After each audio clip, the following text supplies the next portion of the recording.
Depending on where you are today, and welcome to today's Flat World Knowledge webcast, Innovation and Affordability at Community Colleges, the Rise of Open Texts. Today's broadcast is meant to be an interactive one where you can submit questions to us, and I can talk to you a little bit about that. I can talk to you a little bit about your participation and the GoToWebinar control panel. Can we advance the slide, please? Your control panel on the far right-hand side has a yellow arrow that you can use to open and close your panel.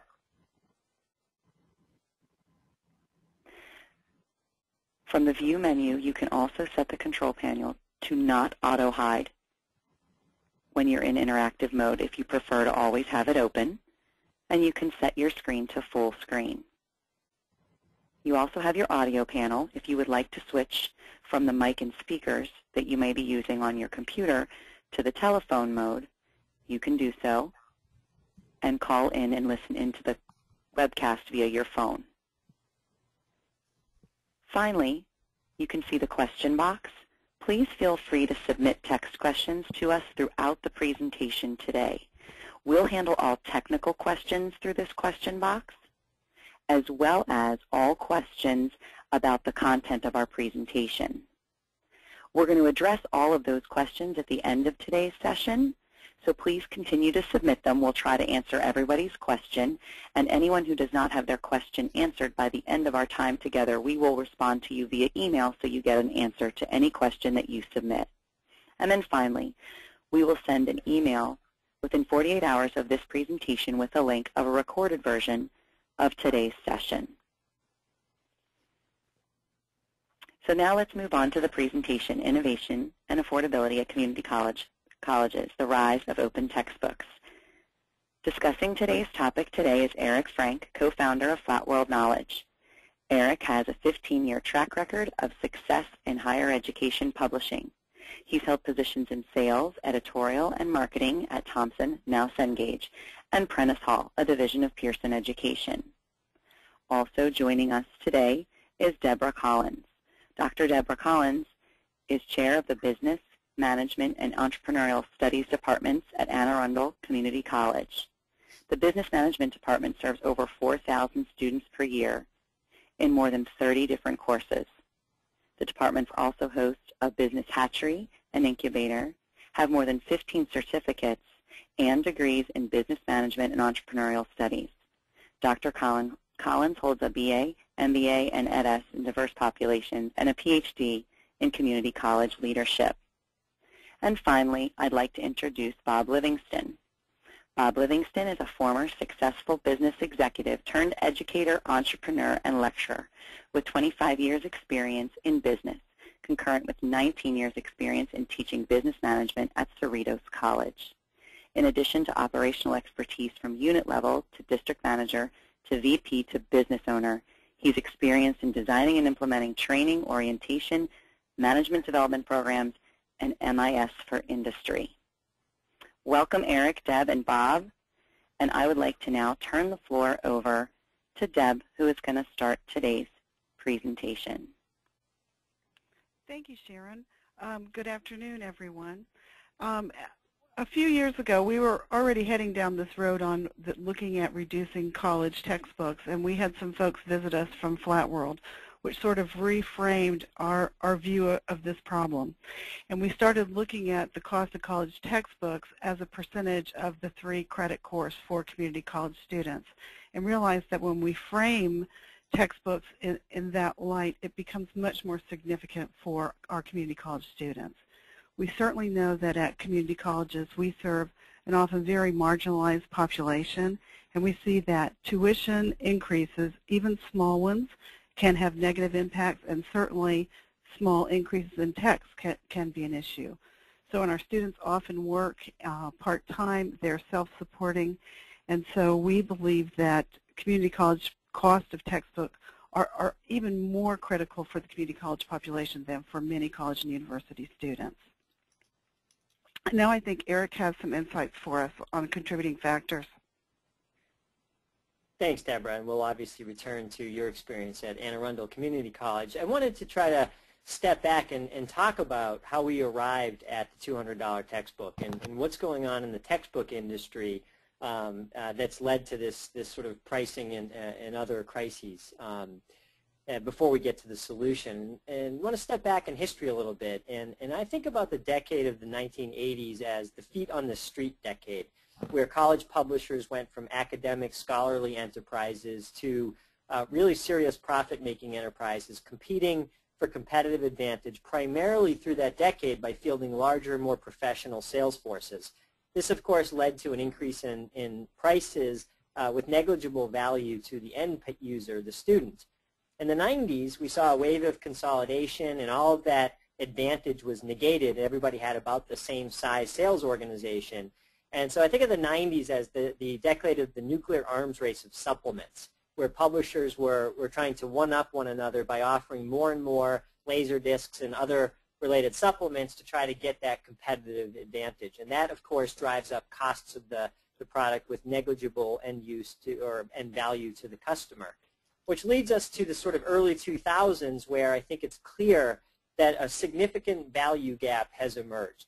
On the one side of that value gap, we have the student who's increasingly wired, connected, and digitally savvy, but also the student who is demographically bringing less family income into the university or college than any generation before them, and as Deb alluded to, works more hours while they're in college than any generation before them. And so we have the student on one side of this gap, and on the other side we have a product that's just gotten increasingly unaffordable for the average community college student. If you look at the prices here, these are directly off of publisher websites for the most popular kind of introductory books in some big college markets, and it's you can see several of past 200, and they're all well up there and approaching 200 rapidly. I think the $200 textbook will be the standard 18 months from today. If you looked at this over time, you can see some of the financial pain. The bottom number is consumer price index, or inflation over a 20-year period. The top is the rise in tuition and fees, and this is the rise in the cost of college textbooks over that period. Together, a tremendous amount of financial pain for the average college-going student, particularly relevant when we really think about who that student is. Half the students in this country pay less than $2,550 in tuition. 60% of them, 3 in 5, pay less than $4,750, and only 3% fit the public's mental model of a college student paying over $25,000 a year in tuition and fees. So in other words, all of the growth in higher education enrollments have come from the bottom of the economic period and will continue to do so. And that leads us to a situation where the pain of textbooks, again, as Deb mentioned, is not evenly distributed. If you're at a 2-year community college, in this country, the Department of Education has estimated that if you're paying X for tuition and fees, you're paying 72% of X nationwide for your textbooks now. Or thought of another way, almost as much for a textbook as you're paying for the rest of your community college education. And this is having a real impact on students who are already on the economic bubble. The Gates Foundation recently funded a study that tried to assess why students were dropping out of college. And the two issues that came out of the study as predominant factors were the two you see here. The cost of textbooks and other fees besides tuition affected me financially, and I had to work as well, and it was too stressful trying to do both. Students either can't afford the books and therefore drop out, or more often they can't afford the books, so therefore they go without, and the lack of access to the materials gets them behind in the course, and eventually the pressure forces them to drop out. Or they go buy the books, work more hours to be able to afford them, and end up with the second problem, which is the stress of trying to balance work and school at the same time. And so this is having a very concrete and real effect on students. Of course, that's making students feel like our student here, which is angry, and they're turning to the internet to try to find lower cost substitutes. And this is where the industry has really felt the disruptive impact of the internet. So it's the early 2000s. That student who's angry and looking for a solution turns to the internet, and every year, as a result of the internet, they find more low-cost solutions. They find more used books, as players like Amazon Craigslist, eBay, Half.com, and literally hundreds of others have entered the market and made used book availability grow every year. They find more international books, international editions sold overseas at much lower costs with a different cover, but the same content inside. And they're purchasing those online and re-importing them back to the United States. And we've seen the Napsterization of the publishing industry, where students are literally scanning books and distributing over peer-to-peer architectures illegally scanned PDF copies. All of these things are, in essence, creating lower unit sales at publishers every year. And so as students find more alternatives to a new book, publishers sell less new books each year, and this is making the publishers, of course, nervous about the future. And what we were doing in the industry, and I was part of this, was coming up with some short-term ideas to preserve revenue in the face of these deteriorating market conditions. And the obvious and most easiest one was always raise prices faster. So price increases were about 4% a year when I started in the business 14 years ago. Today they're over double digits every year, over 10% a year price increases for the past several years. Customizing and bundling, which sometimes have positive effects, but oftentimes actually create a lower cost up front for the student, but then prevents resale on the back end, thereby creating an overall higher cost of sale to the student. And ultimately, everybody's favorite, cranking up the new edition machine, getting new edition manuscripts cranking through there faster and faster, and in essence, cutting the time between new editions in half. So again, 14 years ago, or even 5 years ago, books were closer to about 4 to 4.5 years between editions. Now they're down to 18 to 24 months. Of course, the purpose is to flush the market of all those alternatives that we talked about. And all of those new editions end up on faculty's desks who have to prepare new notes. Students can access used books. And in the end, I think the entire situation could be summarized as nobody's happy. Authors of textbooks only get paid when a new book is sold, and so they're watching their royalties erode along with new book sales. I think faculty are feeling like unwilling participants in a market that's not working, and it's beginning to affect them as less students come to class with the textbook or less having done the reading, or more of them are dropping out. And students are obviously frustrated and angry about the situation. And so when you have a value gap that profound, solutions begin to emerge, and different actors begin to step into the value gap. And one is the government. Government often steps in when a market fails to regulate itself, and this one is no different. So over 36 states have passed some type of, or introduced some type of legislation related to pricing, particularly around pricing transparency and disclosure. The one that's getting the most attention was the federal government passing the Higher Education Opportunity Act, and this is forcing publishers to disclose the cost or the price of a book at the point of sale with the faculty member, and requiring the school to post books being used in the class within 3 weeks of the publicly available schedule being posted. So the idea is to give faculty more transparency into prices when they're making their decisions, and students more access to the information earlier so they can go online and be better shoppers. So the government is playing a role and will probably play an increasingly active role. We've seen the rise of ebook models, CourseSmart, Cafe Scribe being the most prominent of them today. By and large, these models are a student being able to access the textbook in use at about 50 to 60% of the cost of the print book. And so if a print book was $150, the student is usually paying somewhere between $75 and $90. And what they're in essence paying for is the right to rent a digital copy of that book for 6 months, and at the end of the 6 months it expires, and they can no longer access it.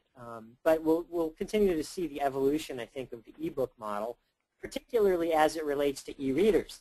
So the latest sort of salvo in the textbook pricing wars and business model wars has been the entry of players like Amazon, Apple, Barnes & Noble, others, making e-readers available.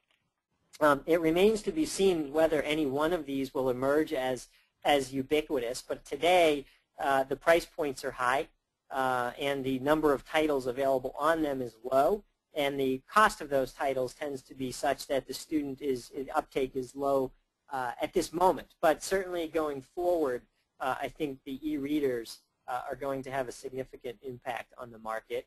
And we've seen the rise of rental models, maybe the most noisy phenomenon this past semester, whether that's through the existing bookstores like Follett's or Barnes & Noble, or it's new players like Chegg and Book Renter. Increasingly a rental option of the physical book is being available to a student, often somewhere between 40 to 50% of a new book cost to rent a physical book for a semester and then return it at the end of the semester.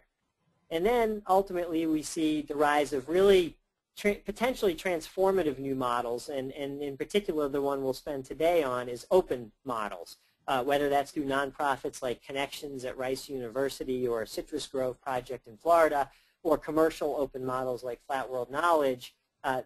There's a new model emerging around open textbooks that I think has the most potential to offer the most benefits to the most number of players in the value chain, from authors to students to faculty. So with that, let's step back and define what an open textbook is. So this is a fundamentally legal term. We've always had an intellectual property system based on copyright, and we continue to have that today. When a copyright holder, a publisher or an author releases their book, they release it under an all rights reserved license, and that's the model that we're most familiar with. Our rights as users are generally provided under fair use provisions. Generally, it means it's a lockbox. There's not a lot we can do with it. We can't redistribute it. We can't photocopy it and distribute it. We can't modify it, all without seeking explicit permissions. On the other end of that spectrum, there has been another option.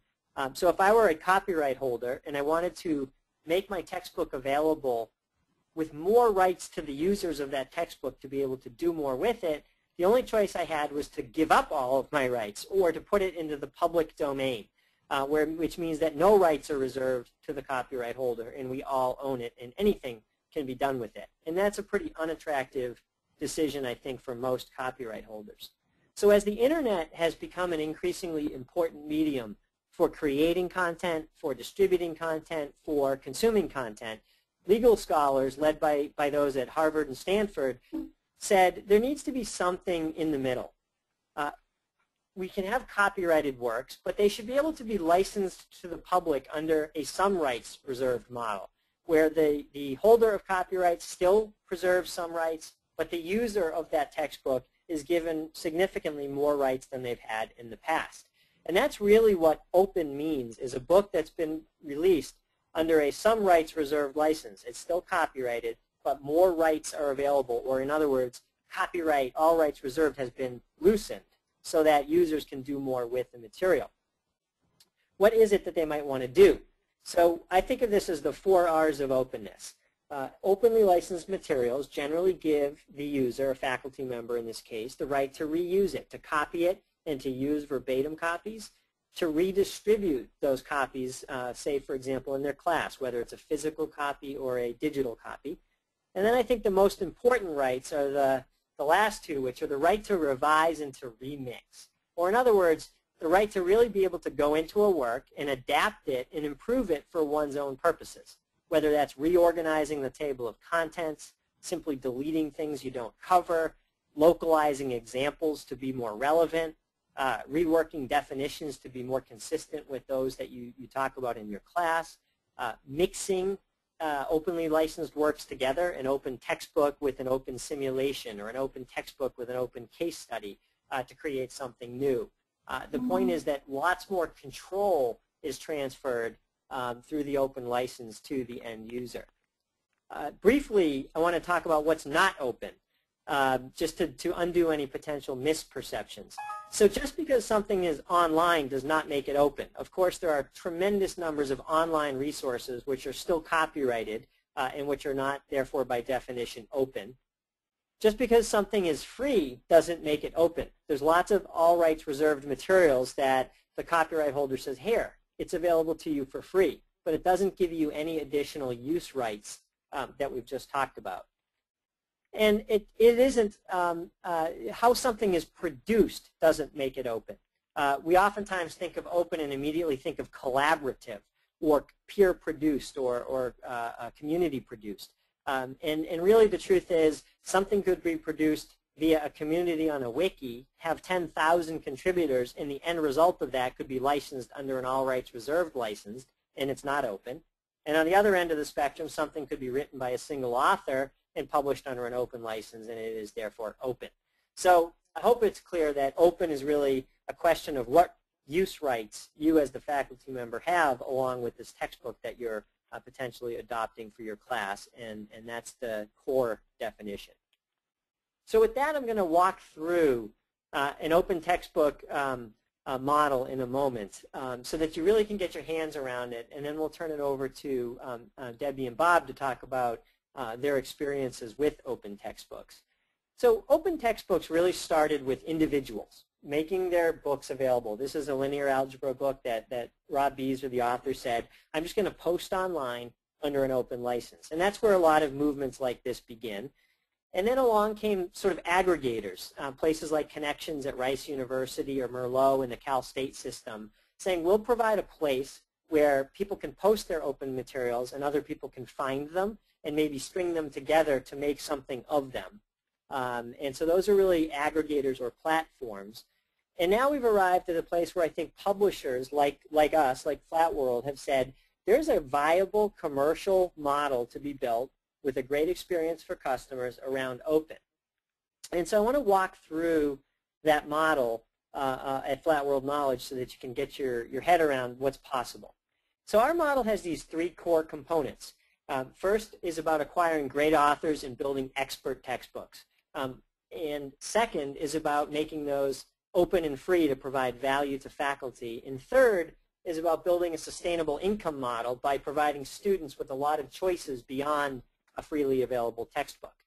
So I'm going to go through each of these. By expert textbooks, we mean that we build books just like we built them at Prentice Hall or at McGraw-Hill, where my co-founder comes from. We go out, we recruit top scholars or recognized teachers in their fields. We acquire them to write an exclusive new textbook for Flat World. We professionally develop it through extensive peer reviewing, editorial development, illustration, all of the things that publishers do to turn an idea into something real.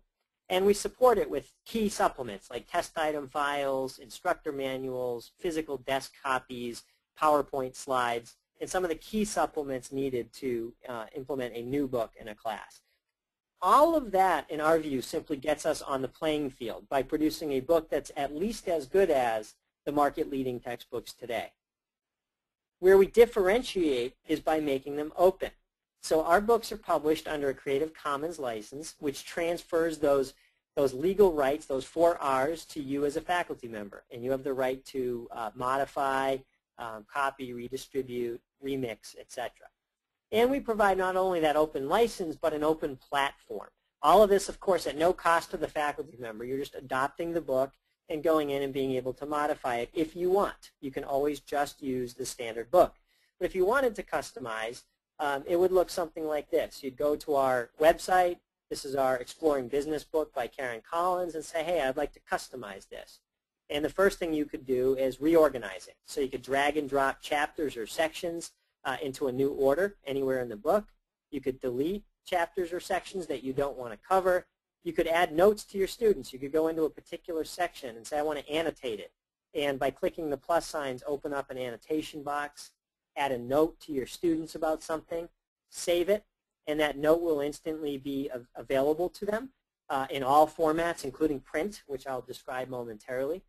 It gets attributed to you as the contributor, so that there's a distinction between original content and modified content. And coming in December, you'll have the ability to insert new chapters, upload a Word document or a PDF directly into the book and put it where you want it to go, and to edit right down to the word level within our books. So you'll be able to go in to a section of content and edit anything. So you could edit the title of that section. You could change the learning objectives. You could go into a paragraph and edit it by clicking on it, and you'd literally be able to make modifications to it, add a new link, modify a definition, change an example, etc. You can go between paragraphs and then insert new objects. So you could click and insert a new paragraph. And probably in many ways most exciting is the ability to insert multimedia very easily. So if I wanted to insert a video, I could click Insert Video Clip, give it a title, put the URL where that video is on YouTube or Blip TV, describe it, add a citation, and as easy as that, I click Save, and this player will now render with your description and title directly in the book where you want it to go, and the student will have access to that video. And so it really is transferring control from us as the publisher to you as the user to make something better for yourself. Once you've made your changes, you click Publish this book, and automatically our system repaginates it, reindexes it, creates a new table of contents, makes a linear cohesive book, and then renders it in a whole bunch of formats. HTML for web viewing, PDFs for making print books, PDFs for downloading, EPUB and MOBI files, which are the formats used on almost every handheld reader, MP3s to make audiobooks, and even Daisy Reader and digital Braille formats for students with print disabilities. And all of that, from within minutes of you being done, are available to your students in your class. And so our goal really is to get to everyone to feel like Dr. Hunt, who's an economics committee chair at Columbus State, where they have a huge committee that works on textbook selection, and they've made substantial modifications to finally get to something that's as close to a perfect book for their course as they can. Once you're done making those changes, whether you did them or not, whether you just adopted the standard book, the other major disruptive thing we do is that book is freely available online. So a student literally can go in and read an entire book online at absolutely no cost. And it's free to everyone. So students with print disabilities get free access to those Daisy Reader and digital Braille formats, as well as everyone else having access to the online HTML book. How do we make money? Because we are, after all, a for-profit company. We have venture capital, and there's an expectation that we'll actually generate sustainable business. And so what we sell today is formats. So students can buy soft covers in black and white or full color directly from us, or through their bookstore, where we provide a discount so that the bookstore can purchase books and resell them to students. And so the student has the choice about where to purchase it. And they can also purchase any of these other formats, whether that's audio books by the book or by the chapter, PDF books by the book or chapter, e-reader books, iPhone books. All of those are formats that we sell around the free online version. And we also sell digital study aids, from study guides to quizzes to flashcards. And what we find is that over 50% of the students actually purchase these things from us, despite the fact that there's a free online version available to them. So the student's experience fundamentally is this, that you get to choose the book as the professor, and they get control over the appropriate format and price for them, whether it's a black and white or color book, an audio book, etc. So with that, I'm going to summarize the benefits and then turn it over to back to Debbie. But I think for authors, there's a chance for them to earn income in a healthier way. Because while they get paid less the first semester their book is adopted in a class, they see more consistent sales over time. So in a traditional model, they see a big sale the first semester, and then it drops off a cliff every subsequent semester based on used books and other. In our model, they get a nice, steady, even flow, which after 4 semesters earns them as much income as they'd make in the traditional model. They have a market share gain opportunity because they're adding real value. So instead of somebody adopting the $180 proprietary version, they would prefer potentially to adopt the free and open version of a textbook. They get to keep customers longer because people change books. They're happier with those books. They stick with them longer. And they get to learn a lot about what kinds of changes people are making to their books. And so it makes them better authors as they can see what kinds of changes people make across the country. And finally, they're having a very positive social impact on a critical problem while still earning an income. And we have over 100 authors under contract today. For faculty, they get to maintain quality, but they get control over both content and they get control over things like the timing of when they want to move to if and when they want to move to new editions. But that control to the faculty member is a key differentiator. Much more flexible content to integrate into courses, particularly those in LMSs. And of course, you're solving a major problem for students around affordability and access, a problem that's become a very real burden and barrier to learning.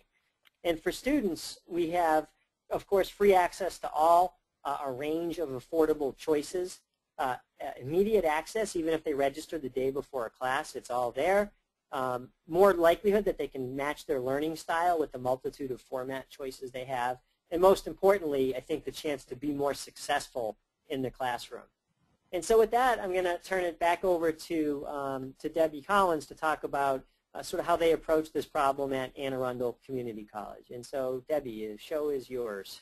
All right. Thank you, Eric. At AACC, we are a relatively large multi-campus institution, and what we decided as a department was that we were going to proceed very systematically in looking at as many possible options that we could gather research about on how to reduce textbook pricing.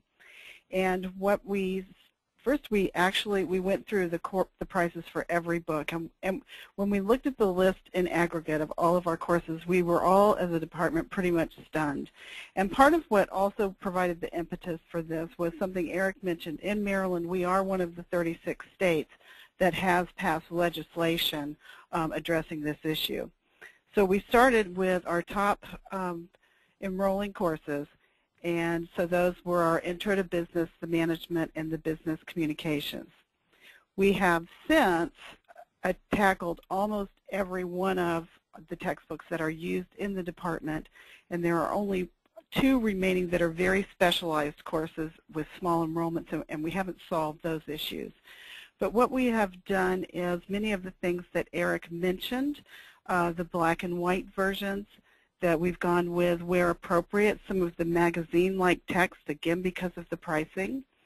Our bookstore, we're very fortunate, has been very cooperative, and if we find a traditional text that we want to stay with and we say that we will stay with that, then they will buy that back at a higher rate, resulting in a net savings for the students. We do, for those high enroll courses, put copies in the library on the shelf as well as for checkout. We have done some customization, and in some places that's where we've tried it. It's been very effective. And we also provide students with as much data and helping them to become as wise as consumers as possible. I am in my 2nd year of piloting the book for Intro to Business by Karen Collins from Flat World. And I decided to first pilot it because there was some resistance on the part of the department. So as chair, I decided, well, heck, I'll give it a whirl and see what happens. I have been incredibly pleased with the product, and the student reactions have been very favorable. And you see on this slide that these are quotes from literally from last week, and I could have gathered much more. But the students are very pleased. The students like I'm using this in the online course, and they like the online text. They're very grateful for the opportunity to save money and have so many of the pricing options that Eric mentioned. And most will purchase a text, from what my experience has been. Most will actually buy the textbook. Some will buy from the bookstore. Some of them really want the color pretty version. Others will buy directly from Flat World, and they do not care at all whether it's color. They want the least expensive book that they can get. Some have printed, and about 30%, it seems, are using the free online format. This fall, we made 2 adoptions across the board for our marketing classes as well as our sales and advertising classes. Those courses are offered both in an online format, a hybrid format, as well as face-to-face. So the Flat World products for that are being used in all possible formats for the classes.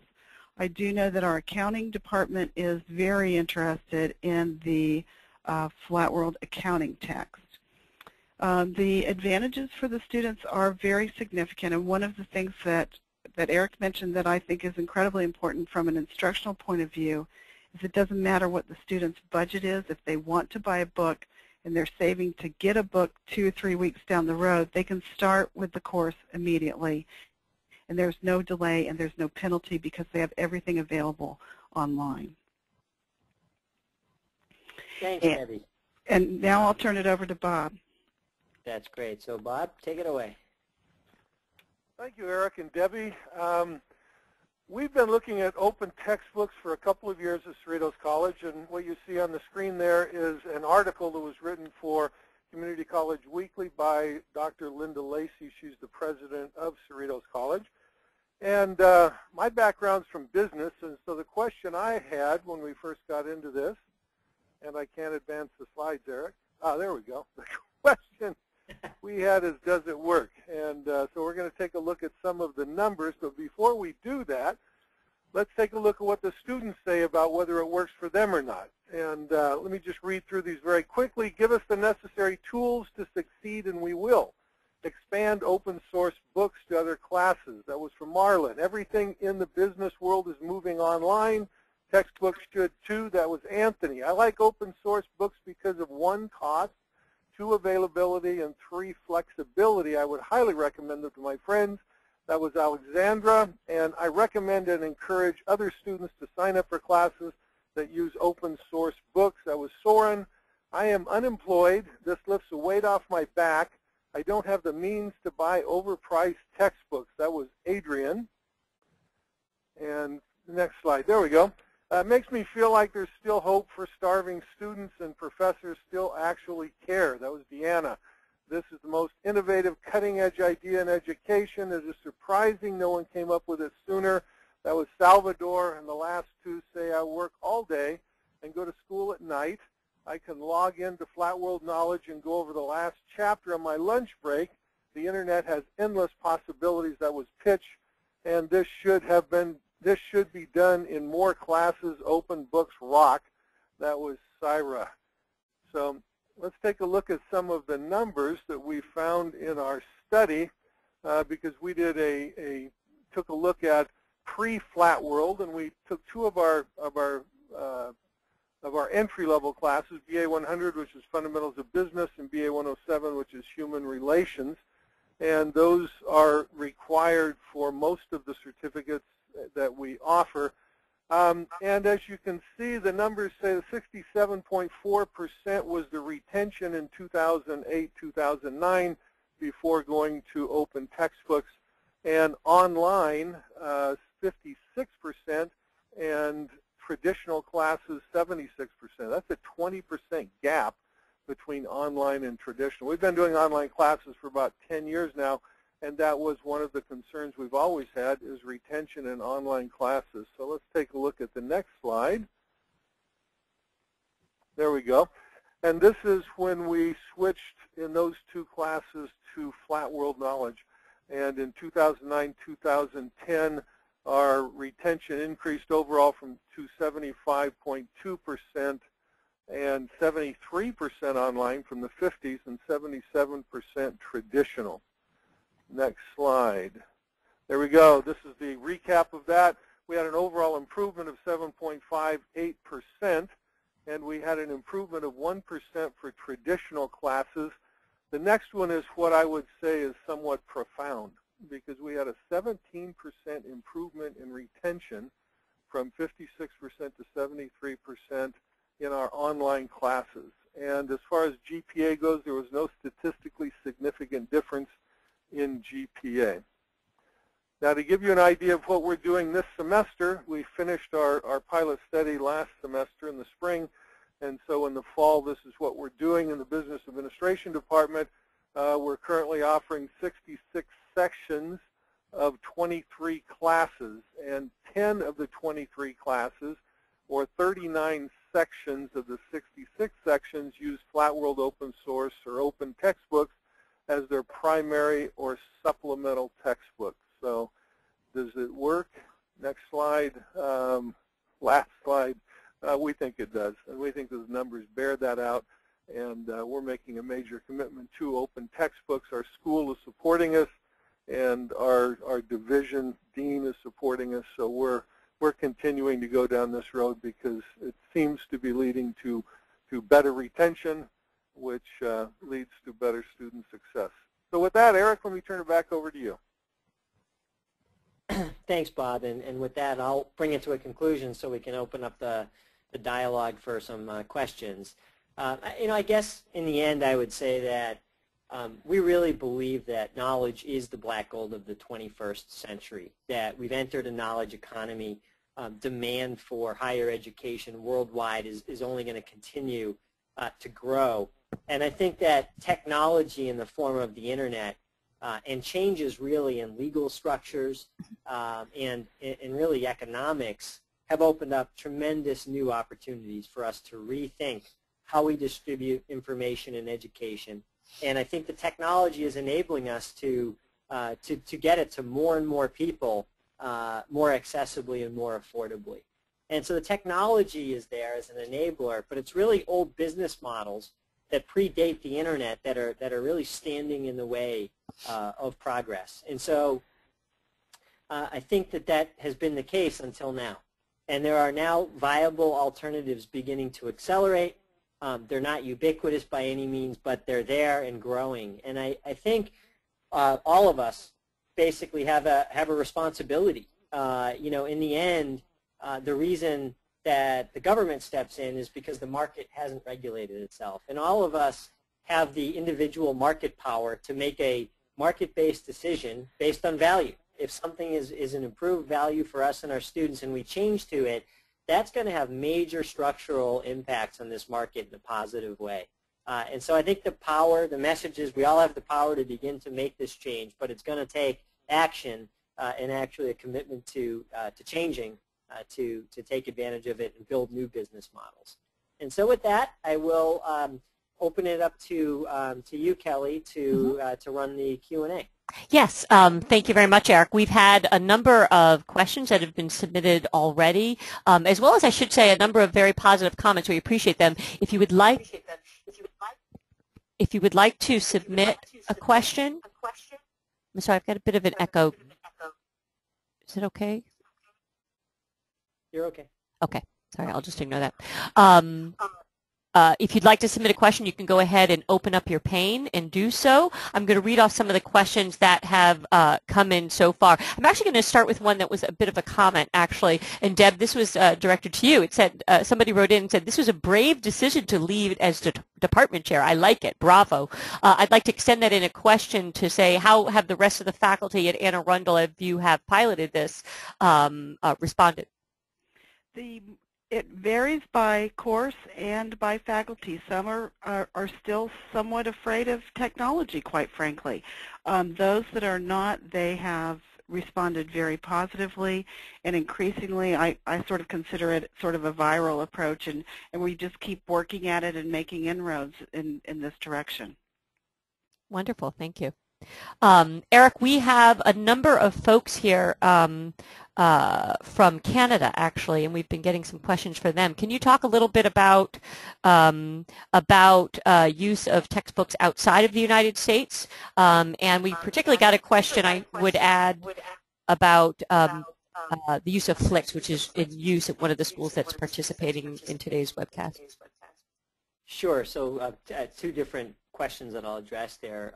One is, we have, interestingly, we have about almost 100 international colleges around the world formally adopting Flat World books out of the 1,300 adoptions that we have this fall. But almost a third of our web traffic is coming from over 147 different countries. So we see massive reading of the free online books from around the world in some formal adoption, all without any effort to reach that market. And I think the reasons are the problems are the same, sometimes, in fact, even more exacerbated. And the solution, that the adaptability of the textbooks, makes it much easier for somebody to adapt it to local conditions. And so in Canada, that might mean adapting it to local examples. It might mean making it, so using more culturally relevant examples, but at least there's a base to start with to adapt to make something more accessible. So I think the big issue for us is operationalizing the global opportunity. So, for example, when would we be able to deliver a book, a print book, to a university in Canada? When would we be able to deliver one to a university in Southeast Asia?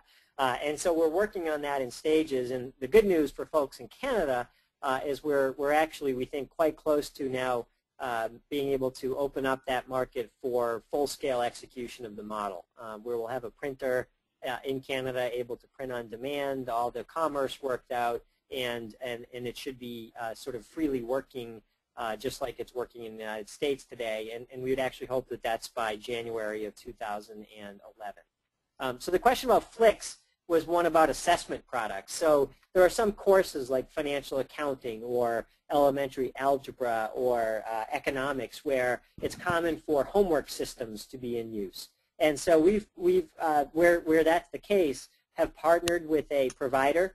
Their name is Lyrics, and they're based in Canada, actually, and they do McGraw-Hill's assessment solutions in Canada to provide a homework product to go along with our books. It generally is priced at $39.95 for the semester, so the student has free access to the textbook, all the choices you saw, but they can do all of their homework through online administered homework with immediate grading and a gradebook population, and so that the instructor has those kind of course management tools at their disposal. And we'll continue to make those kinds of things available in courses where they're important. Great. We've got a couple questions relating to bookstores. I'm going to lump them together and summarize them.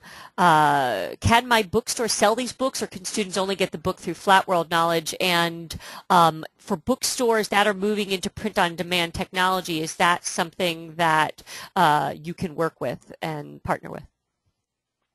Yeah, great question. So the first one is yes, bookstores can and do order it. In fact, more than half of our revenue today is coming through sales through bookstores. So we provide our books. We take the cost of the book. Let's say it's a $29.95 black and white book, plus shipping, $4.95. So the total cost to a student to get a book on our website is $35.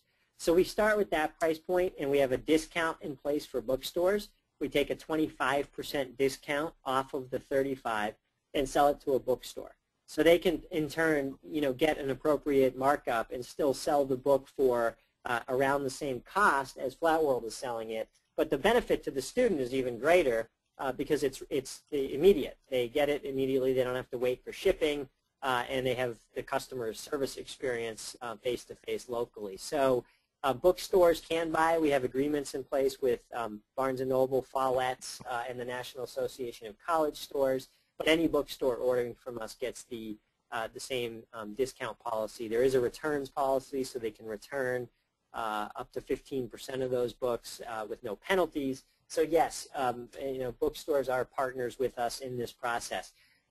The last question, though, is even we love bookstores who have print-on-demand capability, because I think in the long run, that's the best relationship between a player like Flat World and a bookstore. So a student wants to order a print book. The order gets routed to a bookstore who has the print-on-demand capacity. They can fulfill it within hours, and the student walks into the bookstore to pick it up. And in that model, we do have 20 pilots going on with bookstores around the country who have print-on-demand technology, and we license them the file at $19.95, and then they can go ahead and print it and resell it for what's appropriate locally. And we're constantly talking to those 20 bookstores about evolving that model and seeing where it goes. So we think that's a great partnership where everybody gets the most benefit out of it through print-on-demand.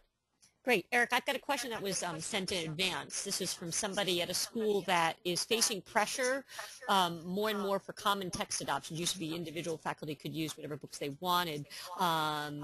And he very much likes this model and wanted your thoughts on how could he get other faculty, other administrators involved in places, especially where there are more centralized decisions that are happening regarding textbooks as they try and get this issue of textbook affordability under control.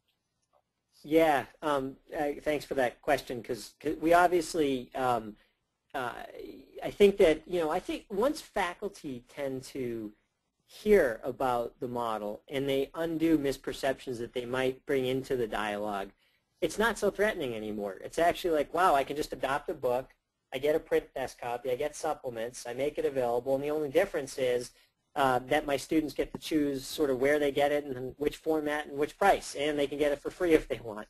But from the professor's point of view, it's really not that different unless, other than they've solved a massive problem for students, and they have the opportunity as they get comfortable with the book to make modifications to it. And that ability to make modifications is oftentimes really a saving grace in a situation where everybody's gone to a common adoption, but may agree locally that while we adopt the same core, we can either each make some modifications that are important to us, or collectively as a committee, like they did at Columbus State, we could annually have a meeting to say what kinds of modifications would we want to make this year and continue to sort of improve the book for that collective.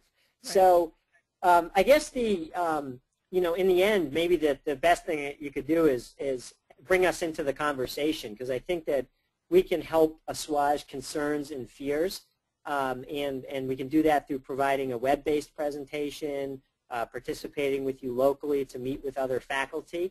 And we also have faculty advocates like Debbie and Bob and lots of others willing to talk to faculty about their experience. And so we can bring some help to the table to help spread the word, and we very much appreciate it, since we don't have 400 sales reps with company cars and big expense accounts. Great. This question is actually for Bob. How do you know that the change in student retention was not a fluke? I can see, for instance, differences between last year and this year in my classes, and I've not changed the books. So do you want to talk a little bit about the methodology or how long you've been collecting data? Sure. The data that we've collected is just during the pilot, and it was over a 2-year period. How do we know it's not a Hawthorne effect or a fluke? I think it'll take a longitudinal study to be able to find the answer to that. Because we really, all I can say is that there's a strong correlation between our retention, especially in online classes, and the fact that we switched to flat world knowledge and open textbook. But as far as saying that there's causation there, I can't say that. I'd like to do that study personally. I'd like to get a little grant and pursue that, because I think the numbers will be there. I'd say as an educator, the biggest reason that I think it's effective is because from day one, my students all have access to the textbook. And some of our textbooks are getting up around $200. And 60% of our students are on some form of financial aid. We're a community college in LA County, and so I know for a fact that some of our students did not have an even playing field because they didn't have the textbook, and they were sharing books and that sort of thing, or getting prior editions or whatever. But anyway, having access the first day of class makes a big difference, I'm sure. As far as statistically proving that, give me some more time, and I'll come up with a study to do that. Very good. Thank you. We also had some questions about disciplines. I'll give this one to Eric. What disciplines are you currently publishing in, and how quickly do you think you'll be able to scale up to my discipline? I don't know which discipline. Yeah, great question. So that's the biggest challenge for us as a publisher. Versus, say, an aggregator. We make a significant investment in time and financial resources for every book. So we decided to start in business and economics just to have a focus area. And so the first 20 books that we published, which were available this spring for adoption this fall, were all in business and economics, kind of concentrated towards the early parts of the curriculum, but we do have some upper-level books in international economics and other. But strategically, where are we going? Well, our goal is to continue to publish up the business curriculum, to have a complete curriculum published, but also now to start to focus across the first 2 years of general education curriculum that one would find at a community college or a 4-year school at those first 2 years. So think of all those introduction to general education courses. So the first 4 books we've published or are about to publish outside of business are instructive. So one was College Success, which we published early this fall. Just published an Introduction to Sociology book. And we're just about to publish an Introduction to Psychology book and an elementary algebra book. If you look at our pipeline of over 80 books that's sort of coming, they include books that are in introduction or developmental English, English composition, introduction to chemistry, introduction to biology, intermediate algebra, and so we'll really be focused on those courses. Great. We have time for probably just about one or two more questions. This question I'd like to direct, it's another bookstore question that has come in, Eric. Are there any plans to partner with bookstores to have a, quote, boilerplate style website so they can sell digital and audio versions of the books as well? Yeah, that's another very good question. So I think the answer with regard to bookstores is that we're always open to and looking for ideas for how to partner together, because I think the bookstore is there. It's a real channel. It provides some real value, and so so in that case, particularly, we've launched a pilot with NACS Digital Media, the National Association of College Stores Digital Media Group, to do just that. And so through them, we've established a website where some of the pilot institution bookstores participating can be resellers of all the different digital formats as well, and we'll assess how that goes through the fall, and then see if we can scale it from there. So I think it's an excellent idea, and we're looking hard at how easy and turnkey we can make that. Great. The last question, we actually got this in a couple different formats, and it's a good one, I think, to end on. And that question is, will this webcast be archived? Will it be available for download? And I can address that to say that, yes, we have recording it, so barring any technological problems with the conversion, we will have that available by registering for this webcast. You will automatically receive a link within the next day or so, as well as a survey about the webcast. We appreciate your input on that. And that link, you can share that with other people. You can direct people also to on our website at www.flatworldknowledge.com. We have a section for webinars, and you can go on there and see some additional ones that have archived, and at some point we'll probably archive this one as well. So feel free to distribute that and share that with other folks. We just got another question that came in about if there are additional questions, can we reach you after the webcast? Absolutely, you're welcome to reach out to us, continue to reach out to us, and open a dialogue. And with that, Eric, do you want to have any closing comments? I guess I'd just say I'd be happy to share. If you look at that email address on the screen, sales@flatworldknowledge.com. If you just insert an Eric, E-R-I-C, at flatworldknowledge.com, I'd love to hear from folks directly, and then we can start a dialogue. I guess related to that last one, I would say that we really do welcome the mutual participation in kind of spreading the word. You know, it's critical to us. About a third of the faculty who adopted our open textbooks, of the 1,300 this fall, a third of them said that they first learned about us from a peer. And that's a really important thing for us, given that we will never have the same size sales and marketing budgets as the current players. And so we would love to have you redistribute the webcast, but if you also are interested in having us come to campus and present to a department, or talk to some higher level administrators about coming in and doing broader presentations or doing virtual presentations, we'd welcome all of those discussions, because I think it's potentially mutually beneficial. So thank you for your time this afternoon. Time is probably the most valuable thing we all have, so we appreciate you spending an hour with us, and hope you have a great rest of your week. Thank you. Thank you.